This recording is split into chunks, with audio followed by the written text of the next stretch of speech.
博士、くしゃみって止まらなくなるときってあるよね。おお、それはいい質問じゃ。実はくしゃみは体を守る防御反応なんじゃ。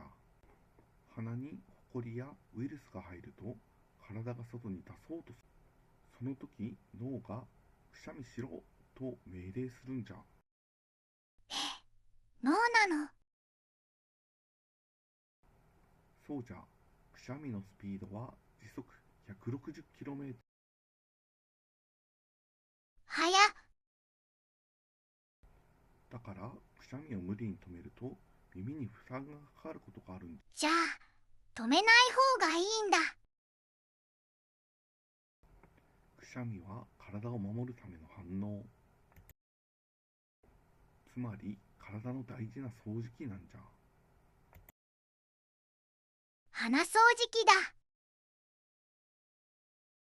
今日の雑学、くしゃみのスピード 160km。チャンネル登録よろしくね。